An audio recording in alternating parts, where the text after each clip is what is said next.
दो तस्वीरें आपके सामने हैं नामांकन से पहले की एक तस्वीर। ये फिलहाल जो तस्वीर आपके सामने है वो परवेश वर्मा की है, जो अपना नॉमिनेशन फाइल करने के लिए पहुंचे थे। उन्होंने भी नई दिल्ली विधानसभा सीट से ही अपनी उम्मीदवारी को लेकर पर्चा भर दिया है। वहीं दूसरी तरफ अरविंद केजरीवाल भी अपना नामांकन दाखिल करने के लिए पहुंचे हुए हैं। तो नई दिल्ली विधानसभा सीट से एक तरफ परवेश वर्मा है, दूसरी तरफ अरविंद केजरीवाल हैं और तीसरी तरफ मुकाबला है संदीप दीक्षित से। अरविंद केजरीवाल लगातार अपने कामों को लेकर अरविंद केजरीवाल लोगों के बीच पहुंच रहे हैं, चाहे वो बिजली पानी का मुद्दा हो।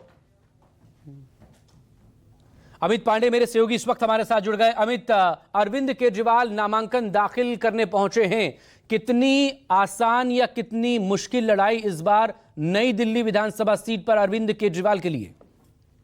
देखिए, अगर पुराने चुनाव की बात करें तो जिस तरह से मुकाबला इस बार दिख रहा है, पिछले चाहे 2020 की चुनाव की बात करें, ऐसा मुकाबला अरविंद केजरीवाल के सामने हमने नहीं देखा था। लेकिन इस बार का मुकाबला बेहद दिलचस्प है और यही वजह है कि इस बार का नामांकन जो है अरविंद केजरीवाल का बिल्कुल बदला सा हुआ दिख रहा था। महिलाओं के साथ, महिला कार्यकर्ताओं के साथ अरविंद केजरीवाल जो है वो नामांकन के लिए पहुंचे। आपको बता दें कि डीएम दफ्तर जो है जामनगर हाउस में, वहां अरविंद केजरीवाल पहुंच गए हैं, डीसी ऑफिस के अंदर चले गए हैं अपना पर्चा दाखिल करने के लिए। लेकिन सबसे महत्वपूर्ण बात यह है क्योंकि जिस तरह से नई दिल्ली सीट की अगर हम बात करें तो मुकाबला त्रिकोणीय बना हुआ है। एक तरफ संदीप दीक्षित हैं जो कि शीला दीक्षित के बेटे हैं, वो अपनी पूरी ताकत लगाए हुए हैं। दूसरी तरफ परवेश वर्मा जो कि बीजेपी से एक फायर ब्रांड नेता माने जाते हैं और जिस तरह से हाल के दिनों में बयानबाजी हमने देखी, जिस तरह से तल्खियां हमने देखी, तो सीधे तौर पर यह कहा जा सकता है कि इस बार का मुकाबला अरविंद केजरीवाल के लिए इतना आसान नहीं होगा।